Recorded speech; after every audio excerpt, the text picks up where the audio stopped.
Hello, everyone. I'm Christopher Harris, and we're here on the World Soccer Talk podcast. We have an exclusive interview with Gary Neville, Manchester United and England legend, and more recently, one of the stars of the show on the series called The Overlap, as well as, of course, a TV broadcaster with Sky Sports, and now with NBC Sports on Sunday mornings. In this interview, we dive into a bunch of different topics. Of course, we talk about the show and how that originated, as well as Gary's lack of experience, perhaps, in the US market. He hasn't been a household name that Jamie Carragher or Lee Dixon or Alan Shearer or many other Premier League legends have been. And we find out why with an interesting story. And also talk about promotion and relegation, getting his thoughts about that and whether that's something that the US should consider, as well as a bunch of other topics. So let's dive right in. Jamie Carragher, right? Lee Dixon, Ian Wright, Alan Shearer. A lot of these names are players that you've played against. However, up until now, until the recent NBC gig, you've kind of resisted working in the US. I'm just wondering why. I don't think that's fair, saying I've resisted working in the US. Sometimes these things are opportunity-led, and I've never really had the opportunity. Believe it or not, my first ever offer of punditry was by ESPN about 15 years ago, and I did a trial with Martin Tyler for co-commentary, and this was before I joined Sky, and believe it or not, I was turned down and failed the trial because my voice was not deemed to be, I think, right for the American audience. So, yeah, no, it's just maybe not quite worked out. But I think that every 3 or 4 years, I look to sort of adapt, change, grow, do different things. The Overlap's been now going for 3 years in the UK, and I wanted to grow globally. And, just felt as though, the US was the right place for us to be able to develop. And then just thinking about the fact that looking at the sort of the dynamics of the game over in the US and the fact that obviously NBC are a partner of Sky and owned by Comcast, that natural sort of relationship I think meant that I just, what does the next 3 years look like for Gary Neville? What does the next 3 years look like for Sky Sports? What does the next 3 years look like for the Overlap? And felt that we have to move forward, we have to develop, we have to grow, and that the US is somewhere where the game's growing over there, and we felt as though we would sort of go for it and do our very best. How did the idea for It's Called Soccer originate? I mean, who was the one that came up with it, and how did that develop? Well, in our production company and in the Overlap, we have a partner.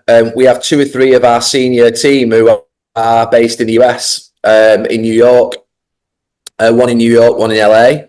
And they've been saying for probably a year or 2 now within our board meetings, look, we need to grow, we need to develop, we need to take this outside of just the, if you like, Great Britain and England and go internationally. And they're obviously living over there in Los Angeles and over in New York. So they were very much influential, I think, in the drive behind us thinking that we would want to do something as our next concept based in America. And once we decided we were going to do that about 6 months ago, we started to put a team in place to develop it. We started to approach different people to obviously be part of it. Obviously, Jamie, who's worked with us before and has got obviously a track record with CBS, and obviously Rebecca, who's one of the most prominent hosts of soccer in America with obviously NBC. So yeah, we about 6 months ago we decided to do it, but I think the influence came initially from our sort of growth plans and the idea that we've got a very strong shareholder base, and our shareholder base, some of them are based in America. Now, the Overlap has been a massive success, and at the same time, there's a lot of competition, right? I mean, Gary Lineker's got his podcast. In addition to in the US too, there's just huge amounts of different video and audio podcasts. How is this show? How is It's Called Soccer going to differentiate from the others? Joe, something, and it's not arrogance. This I genuinely don't believe that I'm in competition or we're in competition with anybody. I believe you can listen to one podcast 1 hour and then a few hours later you can listen to a different one, and that actually, from our point of view, we look at what we do solely. We don't look at what others are doing.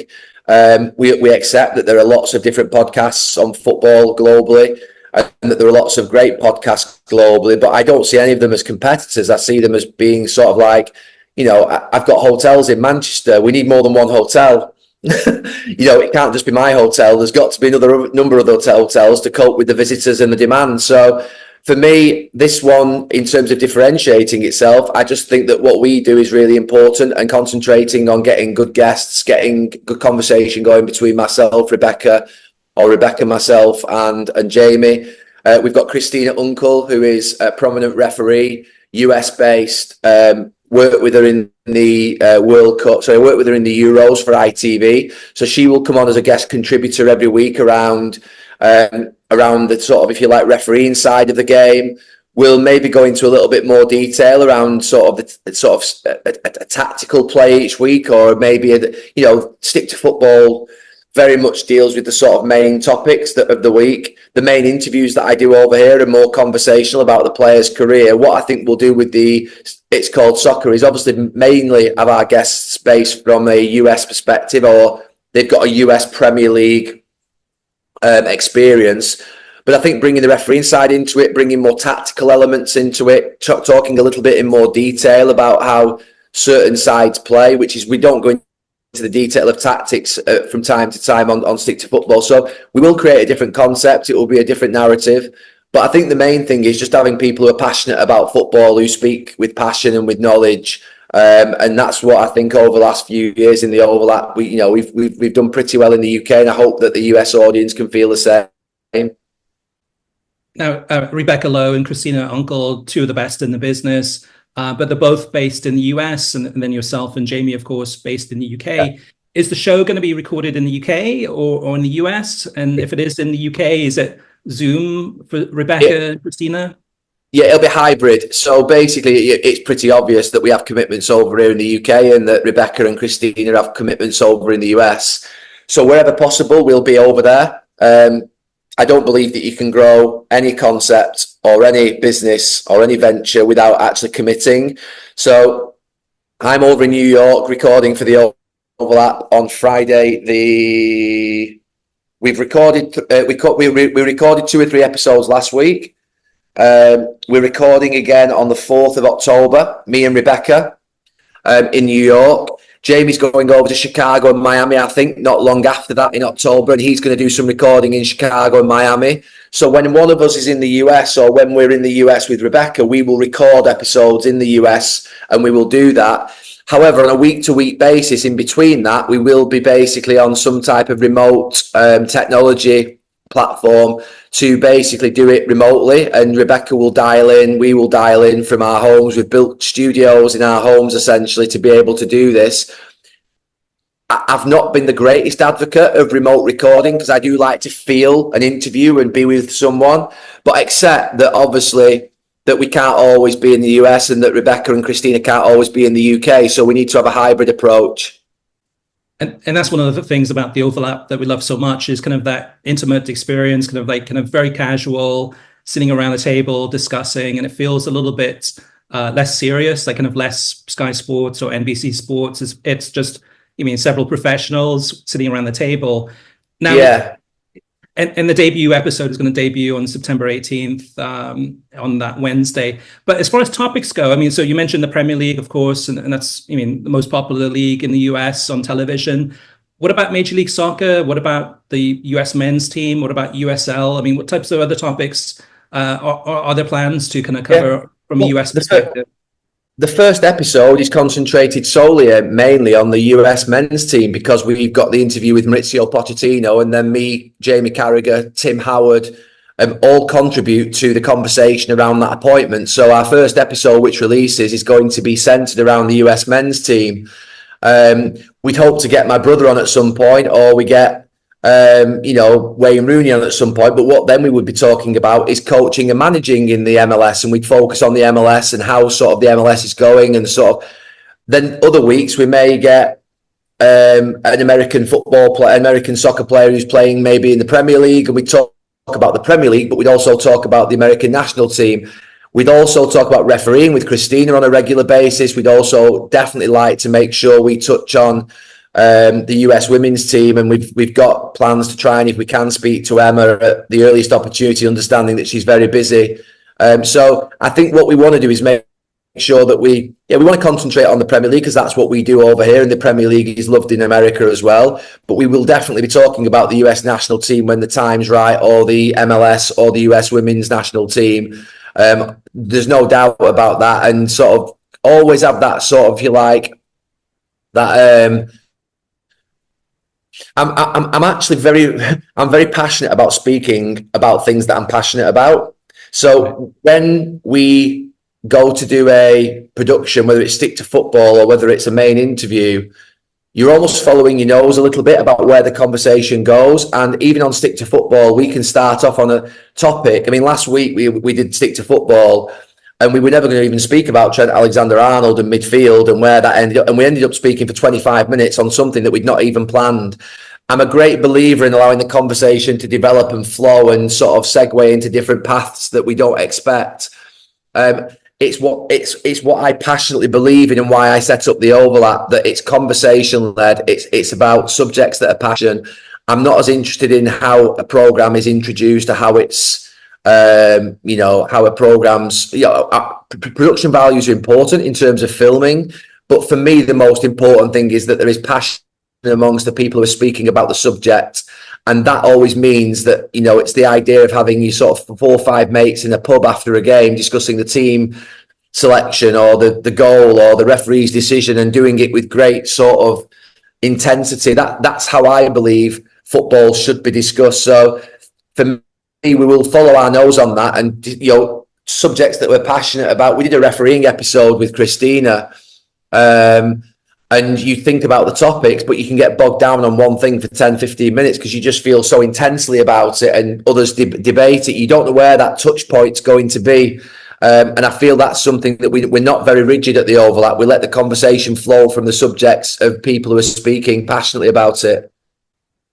One of the topics that we were very passionate about recently was the European Super League. We're going into a new Champions League, which is it feels like a Super League. But here in the US, one of the hot topics that people get passionate about is the lack of promotion and relegation. And I mean, Major League Soccer effectively in the US is its own Super League. What's your opinion about the US not having a system of promotion and relegation? As passionate as I am about people not interfering in the British game and English game when it comes to promotion and relegation, I think I need to be as respectful of my knowledge and understanding of the culture in different countries around what they believe is right for promotion and relegation. It's an absolute integral part of the English pyramid, the English football pyramid. We have to have that jeopardy, that feeling that anyone can be promoted, anyone can win the league, anyone can be relegated. But I know that's not the way in which the game's designed, and other sports in America are designed, and in the US. So I don't think it would be right for me to say that teams should all of a sudden or the league should adopt the promotion and relegation route, because that's something that I strongly believe in our country. But I wouldn't say that I'm not an expert on the MLS. I'm not someone who ultimately has lived in the US. I'm not someone who, to be fair, has supported teams in the US all my life. So I don't believe it's right for me, in the position that I'm in, particularly to give a headline that relegation and promotion should be everywhere in the world, and the US and the MLS should adopt it straight away. That wouldn't be right. Just as I wouldn't expect someone who basically comes over here for 10 minutes to start telling us that promotion and relegation is wrong, and we want to create basically a Super League of sorts, whereby you have sort of a fixed 20 teams and that there is no promotion and relegation. That will never happen in our country. It can never happen. It will destroy the whole pyramid. It's challenging enough as it is for small clubs to be able to thrive and prosper without them having the thumb pushed down on the head anymore. So, it can never leave us in our country. It's something that's been there all through time, and it's competitive. It's the reason we have jeopardy at both ends of the table. It's the reason that the league stays alive for most of the year. But what I'm not going to do is sit here and say that the MLS should have promotion and relegation when I'm not as close to that game over there as I should be. But I do believe in growth and the opportunity for teams who are below to be able to rise and thrive.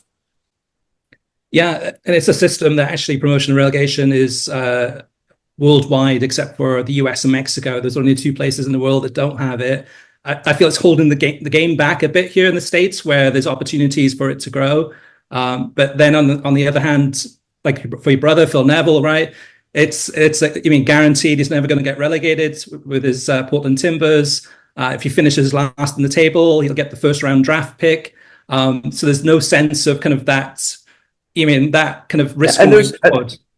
Yeah, there's some positives to that, but if you think about life, the idea of a 16-year-old finishing school, going into college, going into university, and having the ability to go up to become the CEO or the chairperson of one of the biggest companies in the world, that pathway of growth is always there in every walk of life.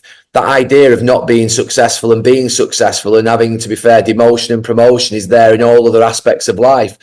It's not there in US sport, and that, to be honest with you, is something that I have no understanding of, because the reality of it is every other sort of walk of life of sport that I am part of in Europe and in obviously this country means that you can be demoted.